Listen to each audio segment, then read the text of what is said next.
अस्सलामु अलैकुम वरहमतुल्लाहि वबरकातुह। आवाज़ नहीं आ रही है। अस्सलामु अलैकुम वरहमतुल्लाहि वबरकातुह। इन्नल हम्दुलिल्लाह नहमदुहु व नस्तईनुहु व मन यहदिहिल्लाहु फला मुज़िल्ल लहु व मन युज़्लिल फला हादिय लहु व अशहदु अल्ला इलाहा इल्लल्लाहु वहदहु ला शरीक लहु व अन्ना मुहम्मदन अब्दुहु व रसूलुहु। या अय्युहल्लज़ीना आमनु तक़ुल्लाहा हक़्क़ तुक़ातिहि व ला तमूतुन्ना इल्ला व अंतुम मुस्लिमून। या अय्युहन्नासु इत्तक़ू रब्बकुमुल्लज़ी ख़लक़कुम मिन नफ़्सिन वाहिदह व ख़लक़ मिनहा ज़ौजहा व बस्स मिनहुमा रिजालन कसीरन व निसाअ वत्तक़ुल्लाह अल्लज़ी तसाअलूना बिही वल अरहाम इन्नल्लाहा काना अलैकुम रक़ीबा। या अय्युहल्लज़ीना आमनु इत्तक़ुल्लाहा व क़ूलू क़ौलन सदीदा युस्लिह लकुम अअमालकुम व यग़फ़िर लकुम ज़ुनूबकुम व मन युतिइल्लाहा व रसूलहु फ़क़द फ़ाज़ फ़ौज़न अज़ीमा। अम्मा बअद फ़इन्न ख़ैरल हदीथि किताबुल्लाह व ख़ैरल हदी हदी मुहम्मदिन सल्लल्लाहु अलैहि वसल्लम व शर्रल उमूरि मुहदसातुहा व कुल्लु मुहदसतिन बिदअह व कुल्लु बिदअतिन ज़लालह व कुल्लु ज़लालतिन फ़िन्नार। फ़ौज़ु बिल्लाहि समीउल अलीम मिनश शैतानिर रजीम। बिस्मिल्लाहिर रहमानिर रहीम। रब्बना हब लना मिन अज़वाजिना व ज़ुर्रिय्यातिना क़ुर्रता अअयुन वजअलना लिल मुत्तक़ीना इमामा। रब्बि इश्रह ली सदरी व यस्सिर ली अमरी वहलुल उक़दतम मिन लिसानी यफ़क़हू क़ौली। रब्बि ज़िदनी इल्मा सुब्हानका ला इल्म लना इल्ला मा अल्लमतना इन्नका अंतल अलीमुल हकीम। अल्लाहुम्मा सल्लि अला मुहम्मद व अला आलि मुहम्मद कमा सल्लैता अला इब्राहीम व अला आलि इब्राहीम इन्नका हमीदुम मजीद। अल्लाहुम्मा बारिक अला मुहम्मद व अला आलि मुहम्मद कमा बारकता अला इब्राहीम व अला आलि इब्राहीम इन्नका हमीदुम मजीद। उलमाए इकराम, बुज़ुर्गों, दोस्तों, साथियों, ख़वातीन इस्लाम और प्यारे बच्चों, मैंने सूरह फुरक़ान सूरह नंबर 25 की आयत नंबर 74 आप लोगों के सामने पढ़ी है। आज मेरा टॉपिक होगा, उन्वान होगा, हमारे बच्चे हमारा मुस्तक़बिल। सबसे पहले अल्लाह रब्बुल आलमीन का बेइंतहा शुक्र और एहसान है कि हम और आप आज टाइम निकाल कर यहाँ जमा है। अल्लाह ताला हम तमाम लोगों की हाज़िरी को कबूल फरमा ले, आमीन। अल्लाह हम सब को जन्नतुल फिरदौस में जगह दे दे, आमीन। उसके बाद मैं आप तमाम हजरात का शुक्रिया अदा करता हूँ कि आप लोगों ने मुझे यहाँ आने की दावत दी। अल्लाह मुझे हक बात कहने, खुद अमल करने और लोगों तक पहुँचाने की तौफीक दे, आमीन। सबसे पहले मैं ये बता दूँ कि मेरी उर्दू ख़राब है, इसलिए माजरत कर लेता हूँ, लेकिन पैगाम ख़राब नहीं है। जो बात मैं करूँगा उर्दू की तरफ मत जाइएगा, लेकिन जो बात बताना है उसको ले लीजिएगा बस, इसलिए मैंने पहले ही बता दिया। अल्हम्दुलिल्लाह मस्जिद की बुनियाद हुई, अल्हम्दुलिल्लाह। आप लोगों से जो मैं कहना चाह रहा हूँ वह सिंपल सी बात है। बीड़ी, सिगरेट, तंबाकू, खैनी, गुटखा तो आप लोग खाते नहीं हैं।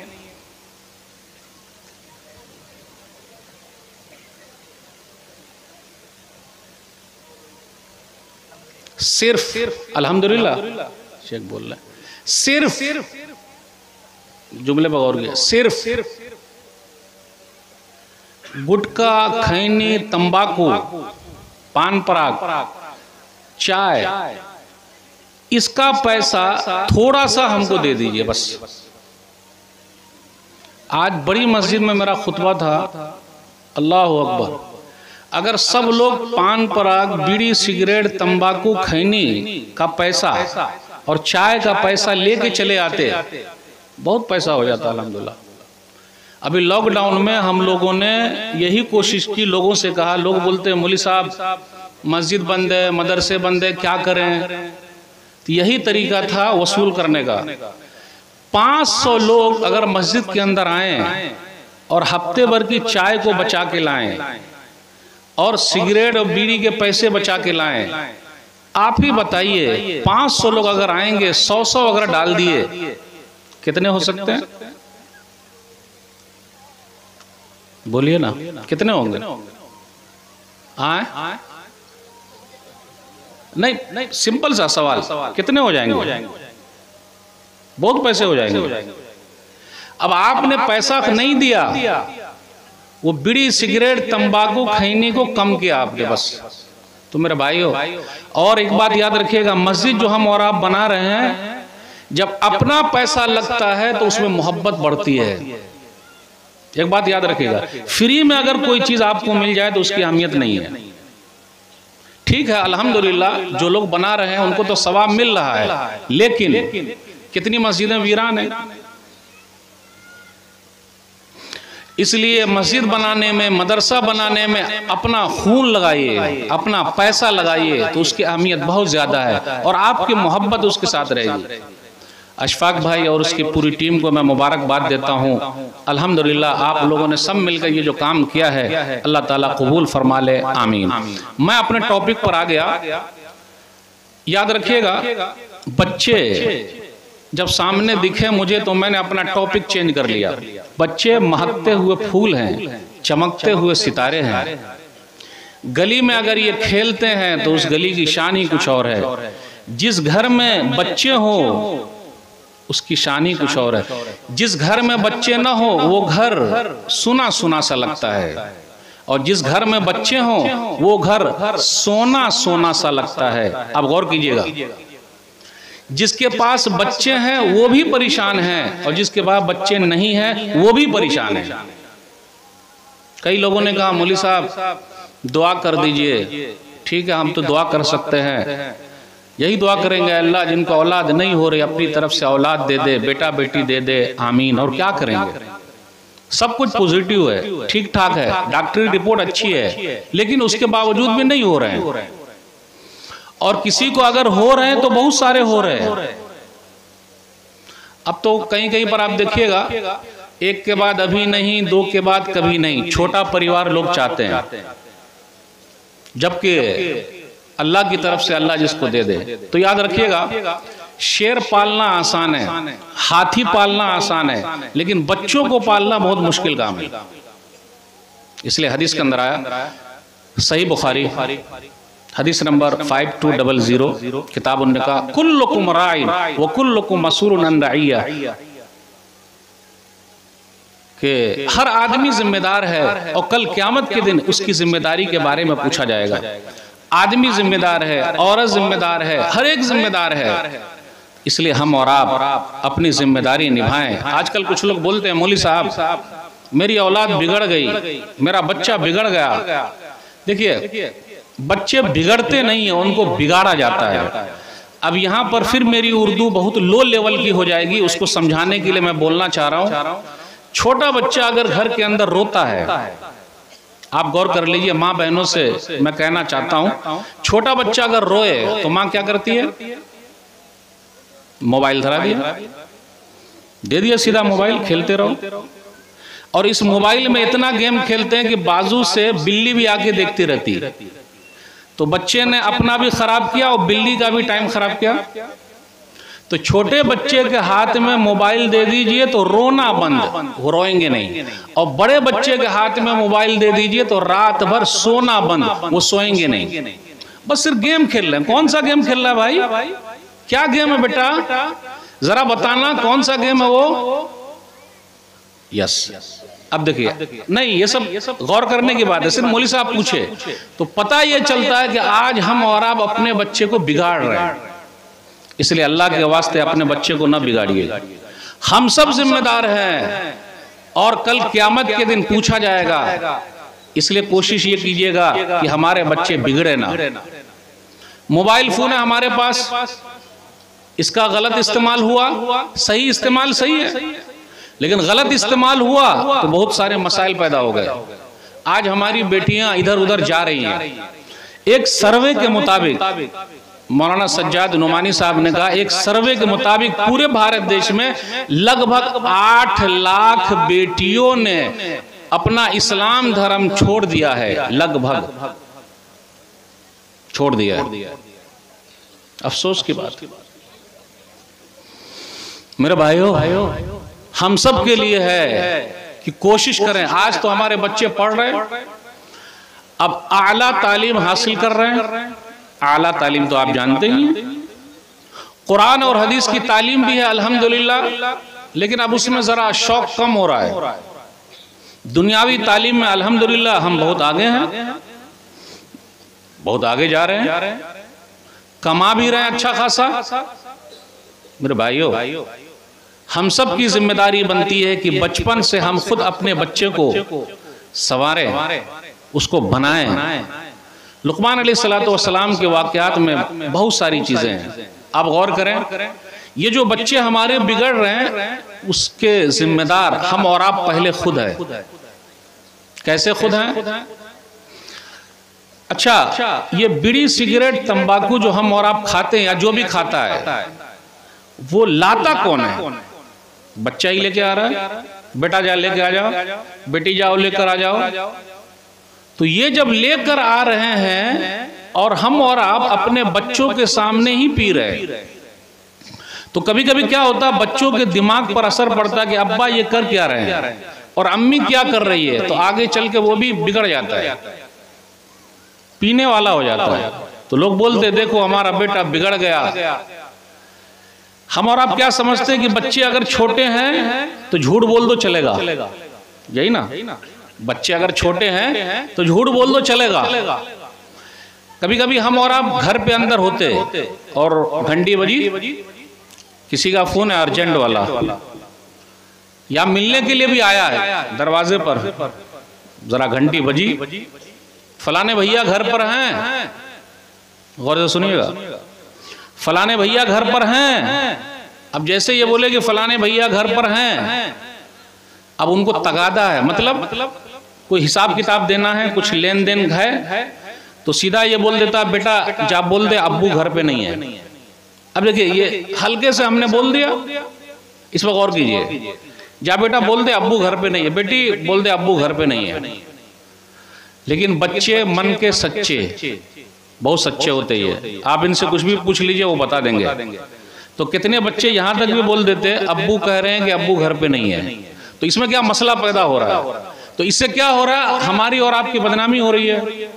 तो छोटे बच्चे के साथ भी हमें और आपको झूठ नहीं बोलना, क्योंकि आगे चल के मसला गड़बड़ होगा। दलील सुनन अबी दाऊद किताबुल अदब हदीस नंबर 4991 बाबु तशदीद फिल कज़िब। अब्दुल्लाह बिन आमिर रज़ियल्लाहु ताला अन्हु कहते हैं कि मेरे घर पे नबी सल्लल्लाहु अलैहि वसल्लम मौजूद हैं। मेरे अम्मी ने कहा हाँ बेटा इधर आ, मैं तुझे दूंगी, हा ताल होती। तो नबी सल्लल्लाहु अलैहि वसल्लम ने पूछा काहे बुला रही हो, क्यों बुला रही हो, क्या दोगी? तो कहा मैं खजूर दूंगी।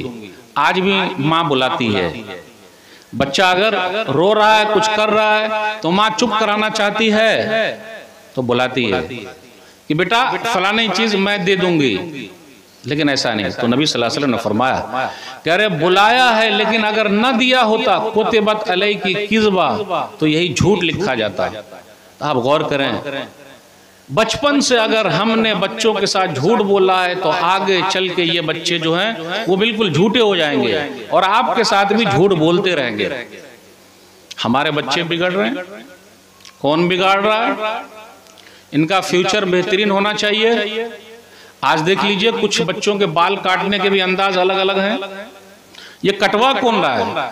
पहले कुछ सालों तक आप देखिएगा कुर्ती पैजामा पहनने का बड़ा रिवाज था, आज अपने यहाँ पैंट शर्ट बहुत चल गया और ये हर तरफ चल रहा है।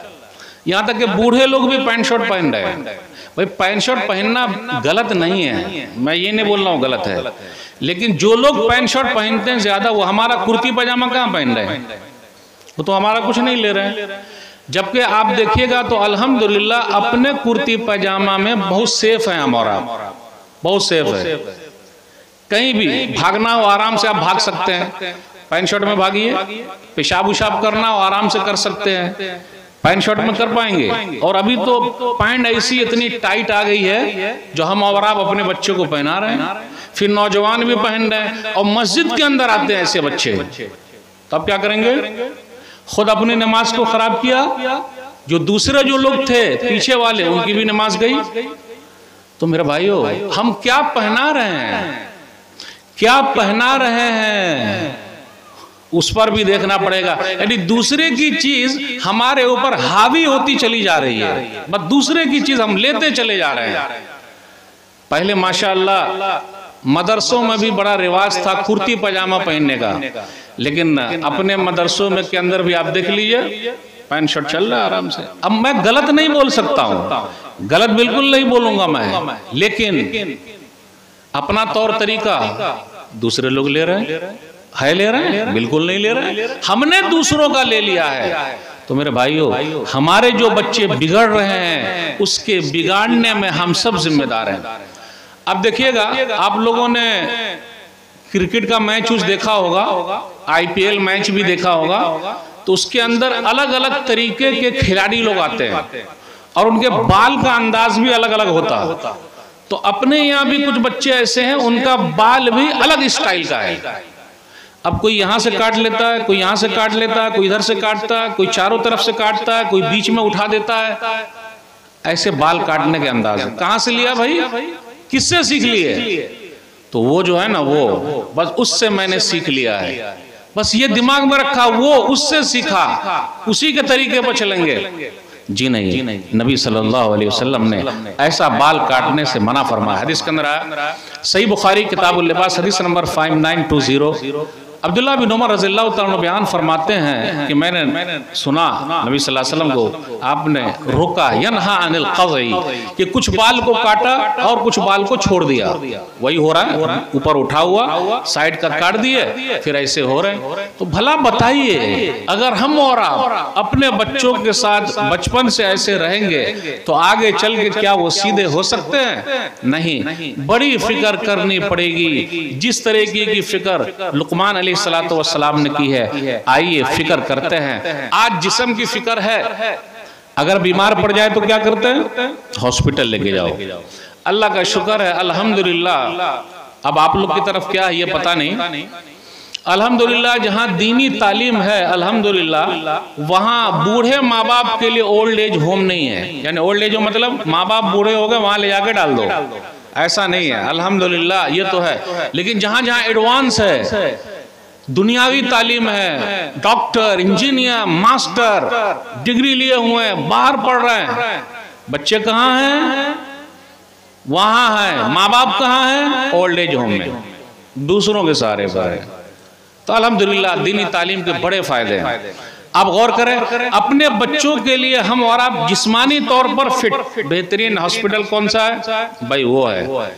दुनियावी तालीम के लिए माशाल्लाह कौन सा स्कूल है? अच्छा वो स्कूल है।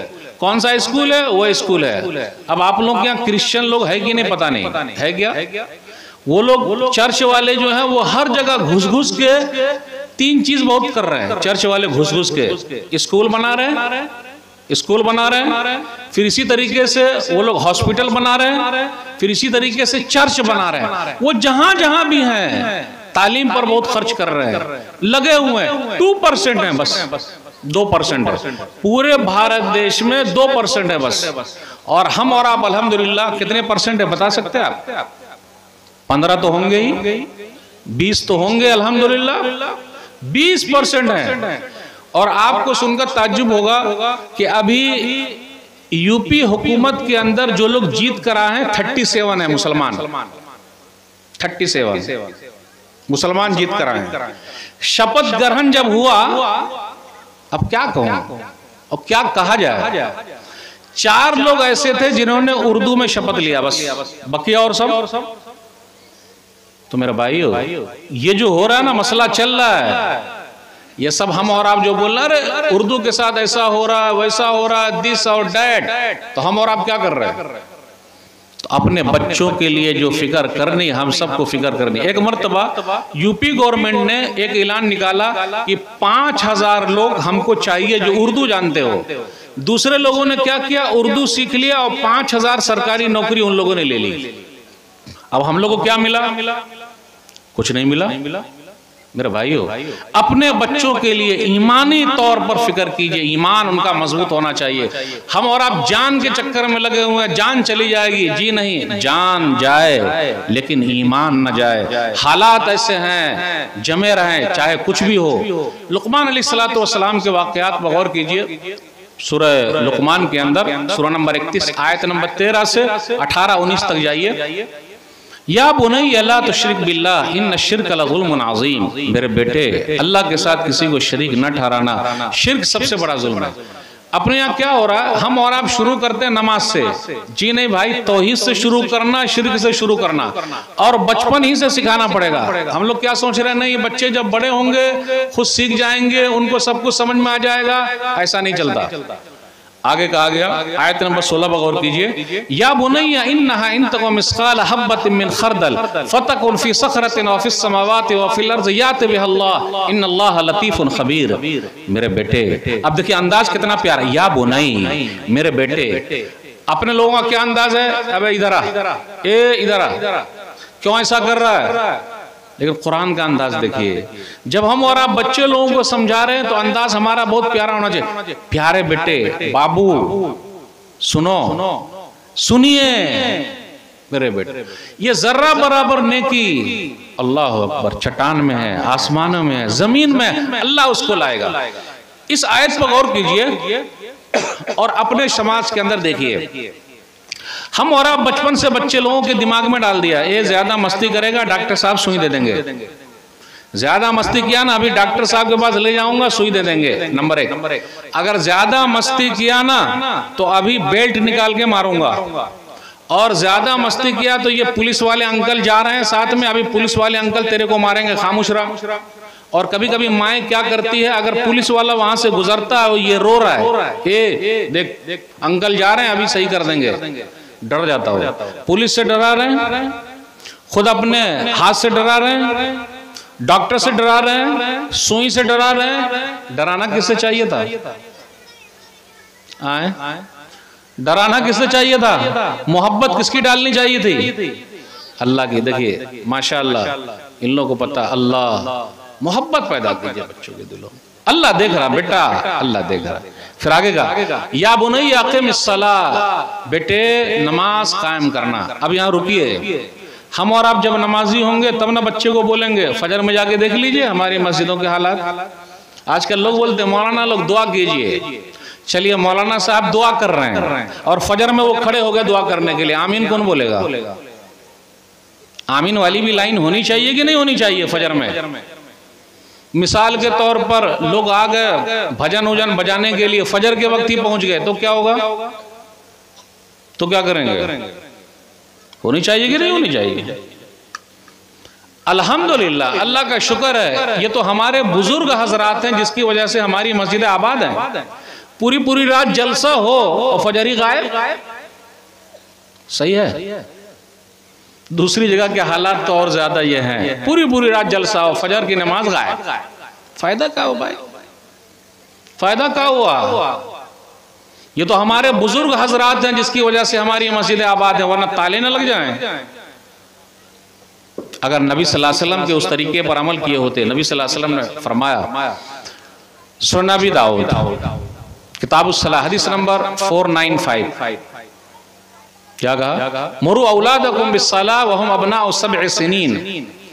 देखिए तर्जुमा मैं जरा आप लोगों को चेक करने के लिए दो तरीके का करूंगा, तो उसको जरा जल्दी से पकड़ लीजिएगा अगर दिमाग हाजिर रहेगा तो। करता हूं आपके सामने, मैं पब्लिक से बात कर रहा हूं, आम पब्लिक से बात कर रहा हूं। मुरू औलादकुम बिस्सलाह व हुम अबनाउ सब'i सिनीन, अपने बच्चों को नमाज का हुक्म दो जब वो 60 साल के हो जाएं। एक तर्जुमा तो ये हो गया जो मैंने कर दिया, अपने बच्चों को नमाज का हुक्म दो जब वो 7 साल के हो जाएं। ये 7 और 60 सिंपल है, सिंपल है कि नहीं? 7 और 60 सादा है। अगर फजर में जाएं तो 60 ही नजर आए, है ना? और 7 साल वाले अगर मस्जिद में आए तो कहीं कहीं पर मुतवल्ली साहब उनको पीटे। एकदम खोल के बोल रहा हूं, किसका बेटा है, क्यों लाए, क्यों शोर कर रहा है? आइंदा लाना नहीं। अल्लाह का शुक्र अदा कीजिए, अगर आज मस्जिदों में बच्चों की रोने की आवाज आ रही है तो कल चल के यही मुसल्ली बनेंगे, मुतवल्ली बनेंगे। आज झगड़ा है मुतवल्ली बनने का, मुसल्ली बनने का झगड़ा नहीं है। मुसल्ली समझे, नमाजी। मुतवल्ली बने, हाँ सदर मैं ही रहूंगा, मैं ही रहूंगा। बिगड़ रहे हैं बच्चे, बिगड़ रहे हैं, बिगाड़ कौन रहा है? अल्लाह का शुक्र अदा कीजिए कि ये बच्चे जो आए हुए हैं ये अपना मोबाइल फोन छोड़ के आए हुए हैं, वरना गेम में वो लगे हुए रहते हैं। और जब ये मस्जिद के अंदर आए तो पहली सबसे उनको खींच के भगा दिया जाता है। काहे खींच के भगा रहे हैं? चल पीछे जा। क्यों पीछे जाएंगे? अरे पहले आए पहले पाए। प्यार कीजिए, मोहब्बत कीजिए, तब ना आगे चल के ये नमाजी बनेंगे। तो जो मैंने 60 कहा वो 60 गलत है, 60 सही है। अपने बच्चों को नमाज का हुक्म दो जब वो 7 साल के हो जाएं। जब वो 10 साल के हो जाएं तो मारो। मुझे कोई हदीस नहीं मिली अब तक 20-25 साल से इस लाइन में है, जिसमें नमाज के अलावा भी मारने के लिए कहा गया हो। कितने लोग मारते हैं? हाँ, नमाज के अलावा चीज के लिए मारते हैं। कुछ गलत किया तो मारा, बेल्ट निकाल के मारा, हाथ से मारा, ठोकर लगा दिया, चूंटी काट लिया, कर रहे हैं। और छोटे बच्चे खास तौर पे जब सफर में जाते तो आप देखिएगा रोते रहते हैं, वैसे वो कभी इधर गया, कभी उधर गया, कभी उधर गया। बड़ी आजमाइश होती, बड़ी आजमाइश। तो ये आजमाइश है, इनकी तरबियत हो रही है। आज ये रो रहे हैं, कल यही होंगे, बिगड़ रहे हैं। कौन बिगाड़ रहा है? सुधारेंगे कैसे? उसी हदीस के अंदर कहा गया कि जब वो 10 साल के हो जाएं तो बिस्तर अलग कर दो। क्यों बिस्तर अलग कर दो? 10 साल के बाद ही, 10 साल के बाद ही बिस्तर अलग कर दो। अब बड़े हो रहे हैं। ये जो है ना 10 के बाद शुरू हो गए 22 तक निगरानी बहुत कड़ी करनी पड़ेगी, बहुत निगरानी रखनी पड़ेगी। कहाँ जा रहे हैं, क्या कर रहे हैं, किसको देख रहे हैं, मोबाइल में क्या चल रहा है, कौन सा गेम चल रहा है, क्या हुआ नहीं हुआ। बेटा ऐसा करना, हर दिन रात में 10 बजे मोबाइल जमा कर देना मेरे पास, और चेक करके फिर दूंगा बेटा। चलेगा? आज हमारा पूरा अखलाक मोबाइल में है। और एक बात और कह दूं, फिर आप लोग को हंसी आ जाएगी, मैं हंसाना नहीं चाहता। वो सादा मोबाइल है ना, सादा मोबाइल, उसका नंबर क्या था? सादे मोबाइल का वो छोटा वाला जो था, जो 1-1 हफ्ते तक उसकी बैटरी रहती थी, उसका नाम क्या था? नोकिया। उसका नंबर क्या था? वो सादा वाला मोबाइल अब्बा था, अब्बा, उसको मैं अब्बा बोलता हूं। और अब्बा जब तक जिंदा रहे बच्चों को बिगड़ने नहीं दिया। हक़्क़न ईमानदारी गौर कीजिएगा इस जुमले पर। अब्बा जब तक जिंदा रहे बच्चों को बिगड़ने नहीं दिया, और अम्मा की हेल्प में लगे रहते थे। जहां भी बच्चे ने कुछ किया उसी से उठा के मार दिया। लेकिन ये जब से बेटुआ आया है, ये देख रहे हैं बेटा, सबको बिगाड़ दिया। अब ये समझाने के लिए बोला, ये जब से आया है, लोग बिगड़े कि नहीं बिगड़े? आप ही बताइए। बिगड़ गए। अब इसमें ताला अगर आप लॉक भी कीजिएगा तो आपके बेटे में वो सेंस है, वो कैपेसिटी है, उस ताले को वो खोल लेगा। आप दे दीजिए लॉक करके, खोलना ही खोलना। अब वो कैसे खोलता पता नहीं, आजमा के देखिए, घर में चल रहा है उसे। अब बचपन से उसकी तरबियत करनी, तो इसलिए मोबाइल फोन का भी हमें और आपको कम ही इस्तेमाल करना पड़ेगा। जब जरूरत है तभी इस्तेमाल करो। लेकिन आज मोबाइल के जरिए हम दूर वालों से नजदीक हो गए और अपने वालों से दूर हो गए। है चल ही रहा। इस पॉइंट पर गौर कीजिए कि 10 साल के बाद बिस्तर अलग करने को काहे कहा गया? अब जवानी आ रही है, बड़े हो रहे हैं। प्यारे नबी सल्लल्लाहु अलैहि वसल्लम जब भी नौजवानों को देखते तो कहते, सही बुखारी किताब उन्होंने कहा, हदीस नंबर 5166 या 5066, या माशर शबाब मन इस्तता अलबाअत फलयतज़व्वज फ़इन्नहु अग़ज़्ज़ु लिलबसरि व अहसनु लिलफ़र्ज व मन लम यस्तति फ़अलैहि बिस्सौम फ़इन्नहु लहु विजा। ऐ नौजवानों, शादी कर लो। अब ऐसा क्यों बोलते थे शादी कर लो? अब आप लोग के यहाँ क्या, ये तो मुझे पता नहीं। अगर आप लोग के यहाँ जल्दी शादी हो रही तब तो अच्छी बात है, अल्हम्दुलिल्लाह। अब आप लोग के यहाँ शादी की उम्र क्या, ये मुझे बिल्कुल नहीं मालूम। नबी सल्लल्लाहु अलैहि वसल्लम जब भी नौजवानों को देखते तो बोले शादी कर लो। क्यों? निगाहें नीची रहेगी, शर्मगाहों की हिफाजत हो। बच्चे बिगड़ते हैं, क्यों बिगड़ रहे हैं? शादी होनी चाहिए। बिगड़ क्यों रहे हैं? आप बेटा कितने साल का हुआ? अरे मौली साहब अभी तो 25 साल का है। कितने साल का? 30 साल का है। कितने साल का हुआ? 35 साल का। और एक चीज और बता दूं, जब हम और आप लड़की देखने के लिए जाते हैं, और खास तौर पे लेडीज सब जो जाती है घर की, वो पूरी लिस्ट लेके जा रही है।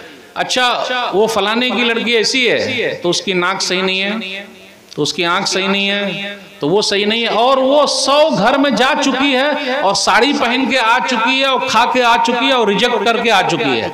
एक वक्त ऐसा आता है कि उसकी बेटी को भी लोग रिजेक्ट कर देते हैं।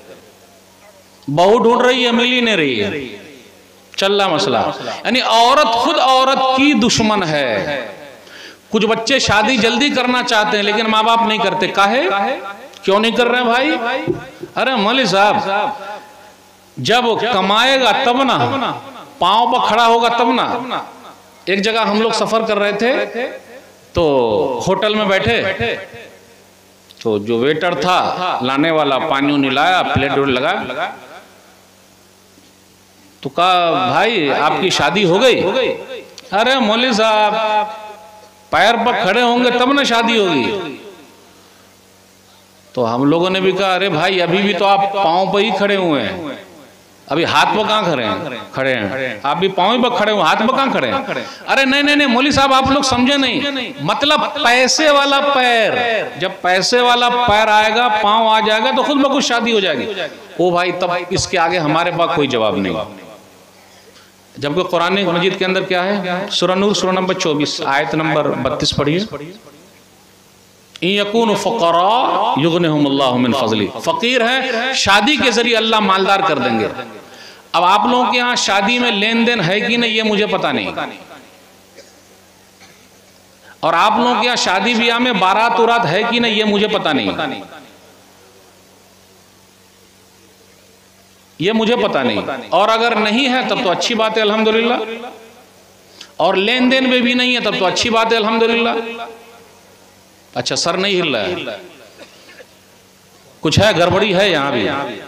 अच्छा नहीं तो फिर मौलवी साहब ज्यादा खोल के नहीं बात करेंगे, इशारे में बात करते हैं। चलिए अगर कुछ गड़बड़ी है तो चलिए फिर से हम शुरू कर देते हैं। शादी शादी कीजिए सिंपल। शादी में दान दहेज, कुछ लोग क्या बोलते हैं, अब आप लोग क्या है कि नहीं, ये आम बात कर रहा हूं जहां जहां मैं जाता हूं। अरे मौलवी साहब लड़की वाले ने खुशी से दे दिया, लड़की वाले ने खुशी से दे दिया, और अपनी बेटिया को देंगे ना, हमको कहा, वो अपने दामाद को देंगे, ऐसा बोलते। दान दहेज जो है, दान दहेज ये सब जो है क्या बोलते हैं, गेट बंद कर दिया, नहीं चाहिए, हराम है, सही नहीं है, सुन्नत के खिलाफ है। अल्लाह तौबा, ऐसा नहीं करना चाहिए। लोगों के तरीके हैं, और 2-3 दिन पहले ही मंगा लेते हैं, फिर उसके बाद ज्यादा कुछ हुआ, कितने बारात जाते हैं भाई, 100 लोग 200 लोग, खाने की पूरी लिस्ट। हैदराबाद चले जाइए आप, एक लिस्ट पूरी बनती है, इतना चाहिए। शेख अब्दुल हादी उमरी मदनी हफिज़हुल्लाह ने अभी अपनी बेटी की शादी की है, मैं उसमें मौजूद था हैदराबाद में। हैदराबाद के अंदर एक शादी हुई है। अब ये बोलने जाऊंगा तो फिर आप बोलिएगा अरे मौलवी साहब आप क्या बोल रहे हैं, लेकिन सही बोल रहा हूँ। मौलाना सज्जाद नुमानी ने कहा हैदराबाद में एक शादी हुई है एक बेटी वाले ने, मैं बेटी वालों से भी कहता हूँ कि आपसे भी कभी कभी शिकायत है, आप सिर्फ बेटे वाले के चक्कर में आप भी तो अपनी दौलत दिखा रहे हैं, हमारे पास है। एक बेटी वाले ने, जरा गौर से सुनिएगा, एक बेटी वाले ने हैदराबाद में, मैं 3 मरतबा सिर्फ लगाऊंगा, एक बेटी वाले ने हैदराबाद में सिर्फ और सिर्फ 16 करोड़ रुपया खर्च किया है बेटी की शादी में। कैसा लगा सुन के? 16 करोड़ बस। मौलाना के बेटे की शादी में मैं था, उन्होंने कहा मौलवी साहब हमने दान दहेज का दरवाजा भी बंद कर दिया और हमने दान दहेज की खिड़की भी बंद कर दी। अब ये दरवाजा और खिड़की का मतलब क्या वो समझाना पड़ेगा। दरवाजा मतलब, अब आप लोग क्या लेन देन है कि नहीं ये मुझे नहीं मालूम।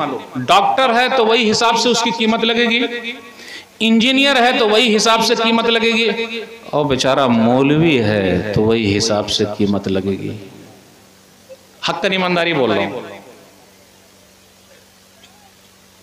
बात कड़ी जरूर लगेगी लेकिन है, वही हिसाब से कीमत लगेगी, उतना माल मिलेगा। ये खिड़की बंद करने का मतलब क्या है? खिड़की बंद करने का मतलब है कि अगर खुश रजाई से खुद से लड़की वाला बोले कि मैं अपनी बेटी को दे रहा हूं तो वो भी नहीं लेना है। क्यों? सवाल है। इसलिए क्या हम और आप यही चाहते हैं कि अगर इस पर मैं बैठूं, कुर्सी है ना ये, किसी दिन मेरी बीवी ने मुझे कह दिया ज्यादा बोलिएगा नहीं, जिस कुर्सी पर आप बैठे हुए हैं वो मेरे बाप ने दिया है, कैसा लगेगा? हक़्क़न ईमानदारी बोलिए, कैसा लगेगा? गिलास में पानी पी रहे, जिस गिलास में आप पानी पी रहे हैं ना वो मेरे बाबा ने दिया है, कैसा लगेगा सुनने में? आप ही लोग बोलिए कैसा लगेगा अगर ये सब अच्छा लगेगा सुनने में? और गैरत जगाइए। तो शेख साहब ने कहा, जबकि वो मालदार थे लड़की वाले, बोले नहीं, हमने दरवाजा भी बंद कर दिया और हमने खिड़की भी बंद कर दी, खुश रजाई भी दीजिएगा तो हम नहीं लेंगे, और शादी से पहले ही अपनी बहू के लिए पूरा सामान उमान घर में सजा दिए। मेरे भाइयों, अल्लाह की कसम कहता हूं, ये शादी के मसले में अगर हमने और आपने सही सेंस नहीं दिखाया और इसको अहमियत नहीं दी, लेन देन को जो कर रहे हैं, क्या मालूम आगे चल के हमारी कितनी बेटियां सुसाइड कर भी रही हैं, दूसरों के साथ भाग जाए।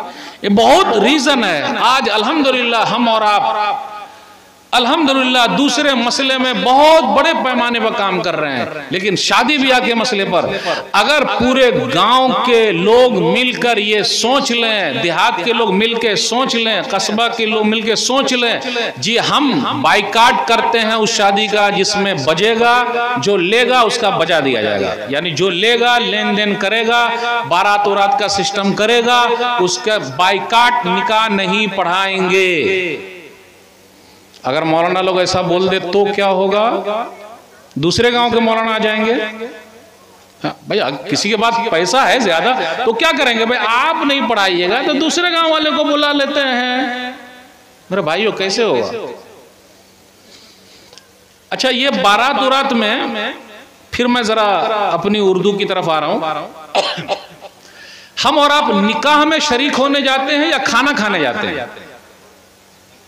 भाई निकाह सुनने जा रहे हैं, दुआ देने जा रहे हैं, तो वहां खाने के लिए जा रहे हैं, वो जो आइटम सब बने हुए हैं वो खाने के लिए जा रहे हैं। तो बोले नहीं मौली साहब, वो तो खाना खाने के लिए जा रहे हैं। तो अच्छा, तो चलिए खाने के आइटम में भी अगर हम आइटम को और कम कर लें तो, मिसाल के तौर पर दाल भात भरता कर लें तो कैसा रहेगा शादी ब्याह में? नहीं भाई, वो भी तो खाना है ना, दाल भात आलू का भरता। अगर शादी में दाल भात आलू का भरता खिलाया जाए तो कैसा लगेगा? अच्छा लगेगा?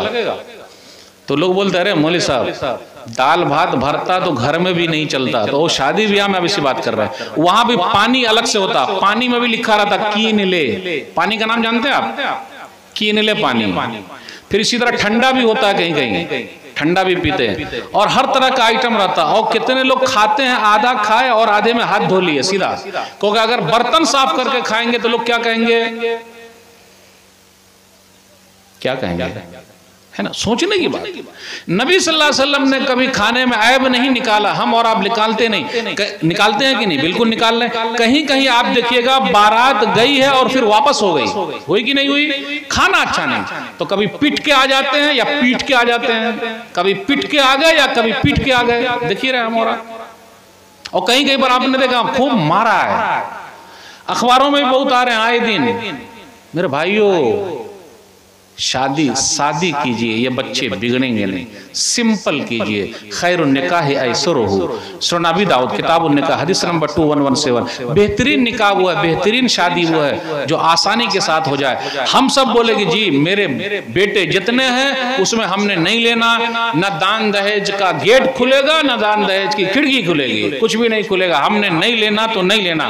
लोग क्या कहें, खा लिया अब खिलाता नहीं, चला गया हमारे इसमें अब ले जाता नहीं, बारात में नहीं ले गया, तेरे वलीमे में नहीं आऊंगा, ऐसे बहुत चल रहा है। अरे भाई वलीमा सुन्नत है, खिलाइए पूरे गांव वाले को, कौन मना करता है।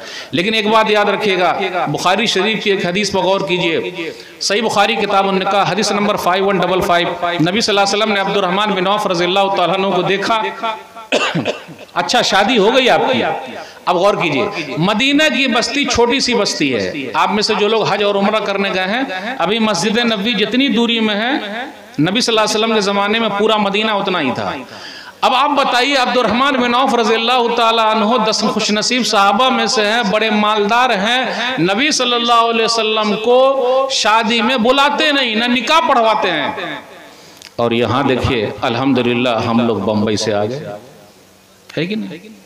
गौर की, मदीना की बस्ती छोटी सी बस्ती है, बुलाए नहीं। खुद नबी सल्लल्लाहु अलैहि वसल्लम से मुलाकात हुई तो पूछा, अब देखिए कितनी सादगी, हाँ शादी हो गई, बोले हाँ। पूछा क्या, हम और आप भी पूछते हैं क्या मिला, पूछा क्या दिए, दाल है देना है, लाम लेना नहीं है। लड़की वालों का खर्च जीरो है मेरे भाइयों, जिस दिन ये हो जाएगा फिर देखिए कितना फायदा, जीरो तो जीरो। अमल कब होगा, कौन अमल करेगा। उसके बाद क्या हुआ, नबी सल्लल्लाहु अलैहि वसल्लम ने फरमाया बारकल्लाह औलिम वलो बिशातिन, अल्लाह बरकत दे, वलीमा जरूर कीजिएगा अगरचे बकरी ही क्यों ना हो। अब यहाँ रुकिए, अब्दुर्रहमान बिन औफ रज़ियल्लाहु ताला अन्हु से नबी सल्लल्लाहु अलैहि वसल्लम ने बकरी का वलीमा करने को काहे कहा। वे बड़े मालदार साहबी हैं, वो बहुत पैसा है उनके पास, अगर वो 100 ऊंट भी काट दे तो कोई मसला नहीं, तो क्यों कहा गरचे बकरी ही क्यों ना हो। इस पर गौर करने की जरूरत है। इसलिए कहा कि अगर मालदार लोग शादी करेंगे, सिंपल करेंगे तो उसका बड़ा फायदा होगा और समाज के अंदर अच्छा पैगाम जाएगा। हमारे बच्चे बिगड़ रहे हैं, कौन बिगाड़ रहा है, बस 2-3 पॉइंट और मैं बयान करूंगा फिर आपसे रुखसत होऊंगा। भाई सुधार तो करना पड़ेगा, क्यों नहीं सुधार रहे हैं। बिगड़ने का एक सबब यह भी है कि हमारा जो कुछ तौर तरीका है अपने बच्चों के साथ इंसाफ वाला नहीं है, इंसाफ वाला नहीं है, इंसाफ वाला नहीं है। कैसे, सही मुस्लिम किताबुल हिबाद हदीस नंबर 1623, नुमान बिन बशीर रज़ियल्लाहु ताला अन्हु नबी सल्लल्लाहु अलैहि वसल्लम के पास आए और उनके अब्बा जो बशीर हैं उन्होंने उनको कुछ माल दिया था।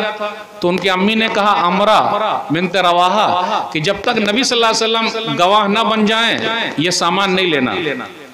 तो नबी सल्लल्लाहु अलैहि वसल्लम के पास उनके अब्बा गए तो नबी सल्लल्लाहु अलैहि वसल्लम ने पूछा अफ़अल तहाज़ा बेवलदिका कुल्ले, क्या आपने अपने सब बच्चों को दिया है, यानी एक को दे दिया और दूसरों को नहीं दिया, या सबको दे दिया है ये माल। तो बोले नहीं, हमने सिर्फ इसी को दिया और दूसरे को नहीं दिया।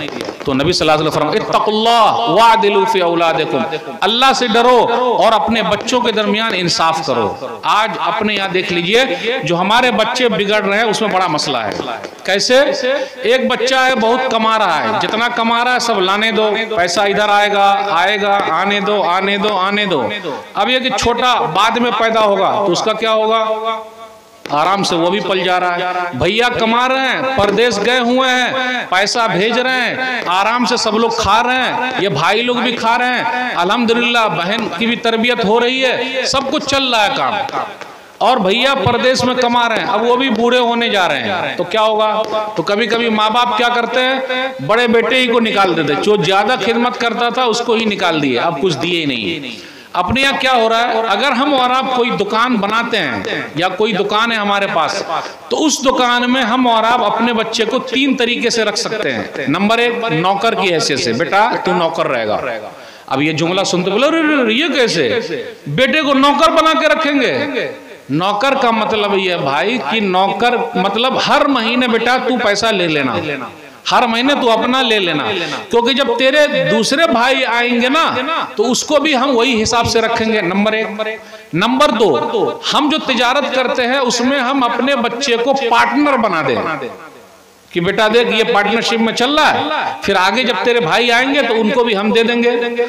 नंबर 3, जो हमारे यहाँ चल रहा है फ्री में, बेटा क्या कमा रहा है कोई हिसाब नहीं, अब्बा क्या कमा रहे हैं कोई हिसाब नहीं, सब चल रहा है एक साथ हो रहा। आगे चल के खानदानों में झगड़ा बहुत होता है, बहुत ज्यादा झगड़ा, और झगड़ा ही नहीं बल्कि रगड़ा, और इतना बढ़ जाता है पढ़े लिखे लोगों में भी बहुत ज्यादा ये माल को लेकर झगड़ा रगड़ा, केसा केसी बहुत ज्यादा, भाई भाई मिलके लड़ रहे हैं। अभी मैं कई लोगों को जानता हूँ, 2 भाई पक्के दोस्त थे, एकदम पक्के, बोलते ना लगौटिया यार, एकदम चाहे जो हो जाए।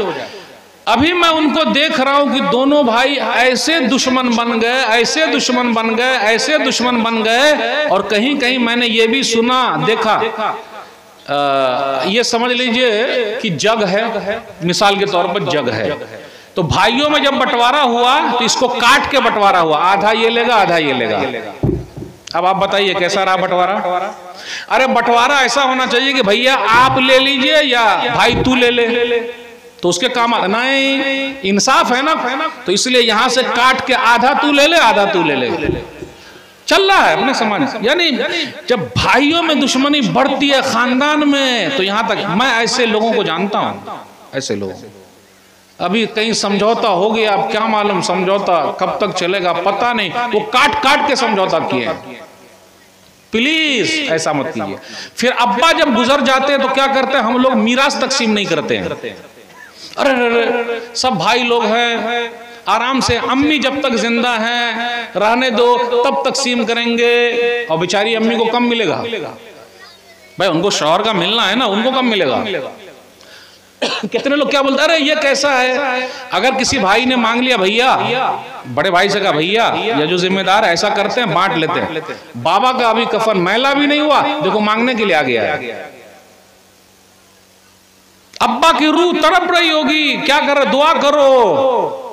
नहीं मेरे भाई ना, बस अब्बा को दफन करके आ गए, दूसरे दिन, तीसरे दिन, चौथे दिन, पांचवें दिन, छठे दिन, 10वें दिन बैठ जाइए और सब माल तकसीम कर दीजिए। यही सही है, झगड़ा नहीं होगा। वरना आगे चल के दुश्मनी जो बढ़ेगी, गीबतें जो होगी, एक दूसरे की जो बुराई होगी, आगे चल के कहीं कहीं पर कत्ल भी हो जाता है, पूछिए मत फायदा क्या हुआ। इसलिए बिगड़ते हैं। बिगाड़ा कौन है, हम और आप बिगाड़ रहे हैं। अल्लाह के वास्ते ये सब चीजों को देखिए, इंसाफ से काम लीजिए तो बड़ा फायदा।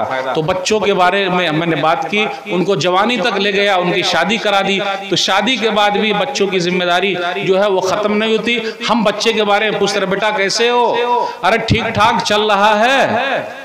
होना क्या चाहिए था कि हम और आप शादी करा देते और बच्चों को अलग कर देते। अपने यहाँ क्या, अरे शादी करा के अलग कर देंगे तो हमारी खिदमत कौन करेगा।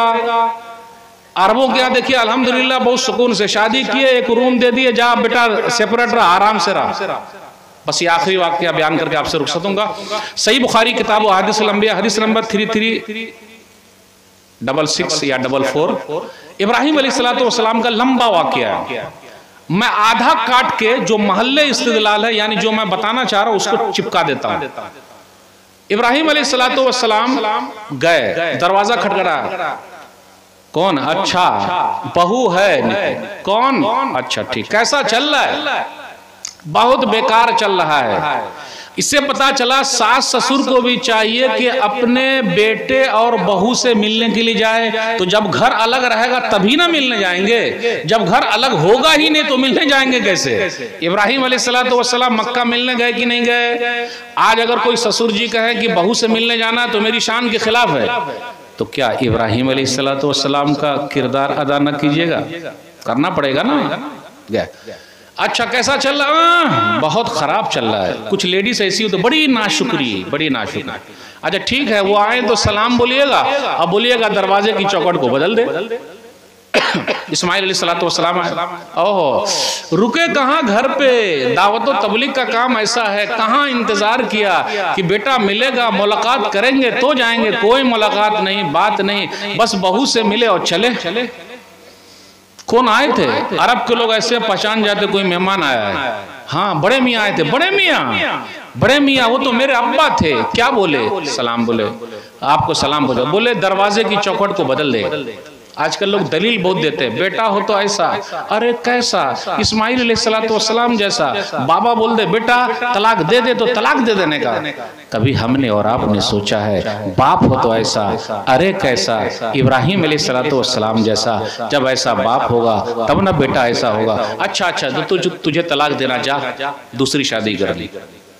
फिर आए इब्राहिम अलैहिस्सलाम, बहू से मिलने के लिए आ रहे हैं, बेटे से मिलने के लिए आ रहे हैं। आए दरवाजा खड़ा, कैसी हो, सब ठीक ठाक, अच्छा चल रहा है, कैसा, सब अच्छा चल, अल्हम्दुलिल्लाह। इससे यह पता चला हर लेडीज नाशुक्री नहीं है। उससे मिलिए, चाची ठीक ठाक हो, अरे कैसा है, जो अल्हम्दुलिल्लाह, दादी अच्छी है, अब बहन कैसे, अल्हम्दुलिल्लाह, अल्लाह का शुक्र, अल्हम्दुलिल्लाह। बोलने में क्या लगा, अल्लाह का शुक्र अल्हम्दुलिल्लाह। इब्राहिम अलैहिस्सलाम ने कहा जब वो आए तो उनको सलाम बोला दरवाजे की चौखट को ना बदले और दुआ कर दी, गोश्त और पानी में अल्लाह बरकत दे, दुआ कर दी।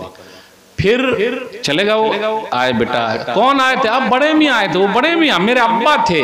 क्या बोले? बोले दरवाजे की चौखट को नहीं बदलना। अच्छा, तुझे तलाक नहीं देना है, तुझे तलाक नहीं देना। अब इस पर गौर कीजिए, जब आपने अपने बेटे की शादी करा दी है तो आपकी जिम्मेदारी खत्म नहीं हुई। जब तक जिंदा हैं जिम्मेदारी बनी हुई है। जिस दिन आंख बंद हो जाएगी जिम्मेदारी खत्म। तो मेरे भाइयों, बच्चे को पालना बड़ा मुश्किल काम है, लेकिन कोशिश करते रहें, दुआ करते रहें। जैसा कि इब्राहिम अलैहिस्सलाम ने दुआ की है, तो उसका बड़ा फायदा। अपनी तरफ से पूरी कोशिश करना है, फिर भी वो बिगड़ जाए तो हमारे हाथ में नहीं है। बातें बहुत सारी आपसे करनी थी। आखिर में फिर मैं माजरत के साथ रुखसत होऊंगा। मेरी उर्दू बहुत ख़राब थी, लेकिन मेरा पैगाम ख़राब नहीं था। उस पैगाम को आप ले लीजिएगा, उर्दू की तरफ मत जाइएगा।